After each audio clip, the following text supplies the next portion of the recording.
What's poppin' people, SSJAipom here with episode 8 of the Super Attack Analysis series. If you're new to the series, this is where we check out various mentor skills or iconic super attacks from Parallel Quest.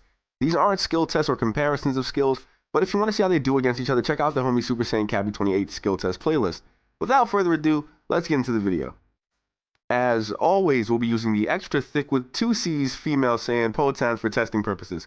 Her stats are not at all padded for damage in these tests, so note that this series is in fact here to show you guys useful ways to link into or use your unlocked super attacks if they're on your custom character or even cast characters that might have them. In this video, we're checking out Android 16 and his mentor skills from the free mentor DLC that dropped along with DLC Pack 1. It's a shame that we don't see him used online often because he's one of the most, clamored for characters in video games. And people complain about him if he's not on the roster, but no one ever uses him. Anyway, 16 gives us Android Rush, Rocket Tackle, I-Beam, and Hell's Flash. Android Rush is a multi-hit super attack with an advanced mechanic that changes the direction your opponent is sent based on the direction you hold or flick the analog stick during the first 3 attacks of the animation. That was a lot to say. Using this skill without flicking the analog stick will just send the opponent sprawling backwards like a regular knockback attack. I believe flicking or holding the analog stick down or away from your target launched them up into the air at the end of the combo, while holding it toward them or up would knock the opponent downward. So it's pretty much like inverted in terms of where it sends them. I have to warn you that this attack can drop your opponent out of the combo at strange points if you connect it loosely, so be sure to line up with your opponent correctly before using it. It can be used to its best efficiency after a stamina break because your opponent will be forced to sit in whatever state they've been launched away in. In that respect, it has infinite possibilities for links into fast enough supers like Shining Slash or maybe even Final Blow. This is definitely something we'll experiment with, and it's an underused move for sure.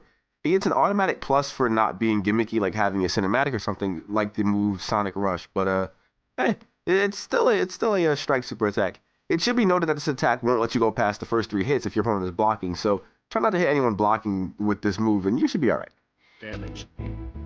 Remarkable. Your abilities.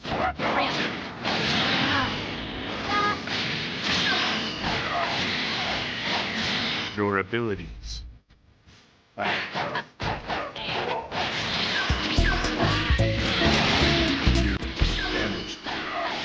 Remarkable.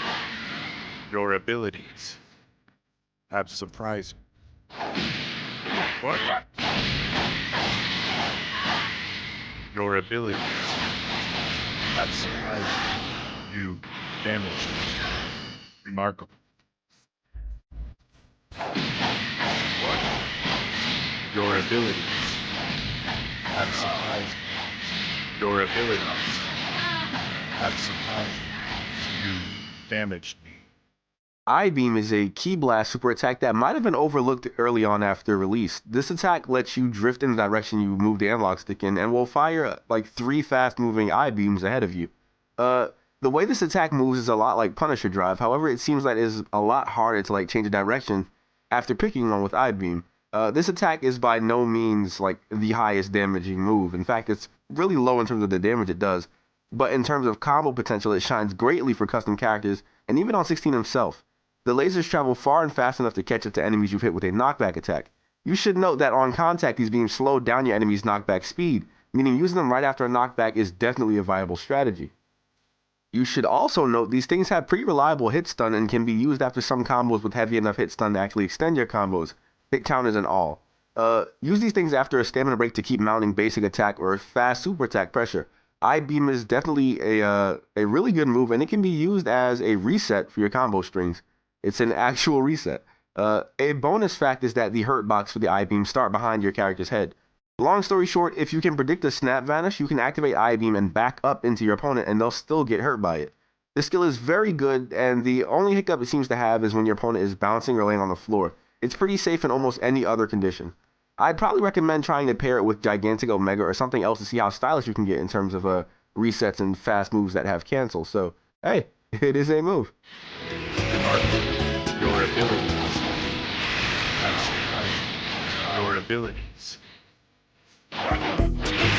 Your abilities have surprised your abilities have surprised your abilities.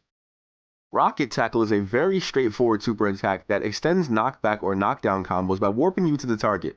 This attack has decent guard pressure, but other than that, it's a solid light damaging combo extension that is safe in and out of stamina breaks. As soon as you see you've landed a knockback, keep it in the back of your head that you can actually use a rocket tackle to launch your opponent back even more.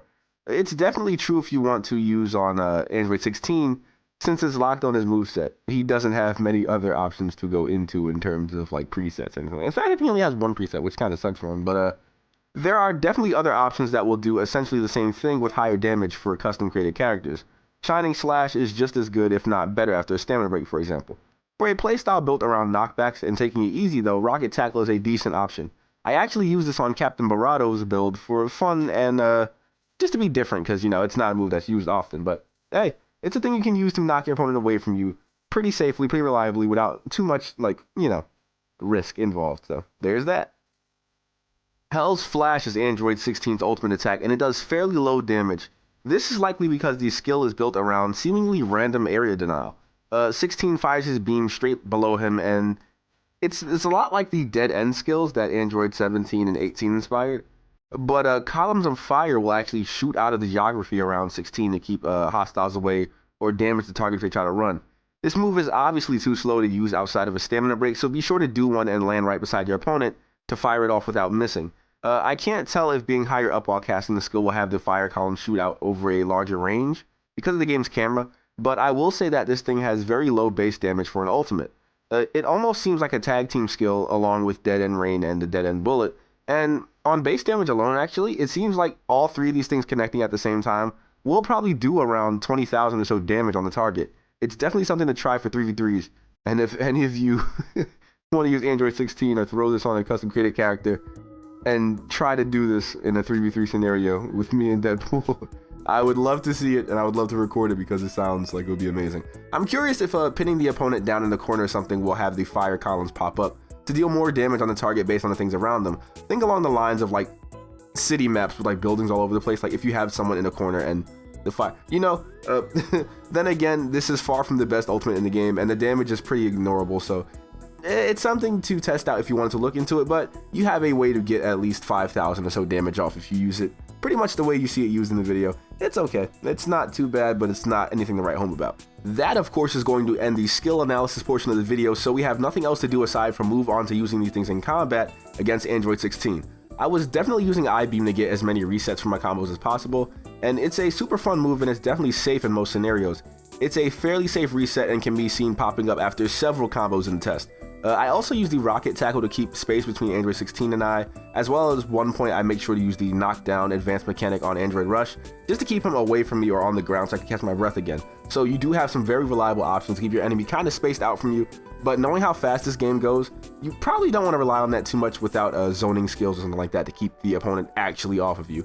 I pretty much had to let 16 beat me up so I could get the Hell Flash finish, because I don't have any way to charge Ki just using his moves, so there's that. But it does look nice. It looks really good on the World Tournament map. If you haven't, check out the combo references and stamina break combos on the channel, or for my insight on the cast and some pointers to bring into online PvP or PvE missions if you're into that. Of course, you'll be able to find Android 16 and every other cast character already done. So if you want to get some insight on how to use them, or some combo references or extensions easily into their moves, there you go. I hope that these skill analysis videos inspire you guys to try out new things or check out moves that you overlooked for your custom created characters, or even extensions using them on the cast.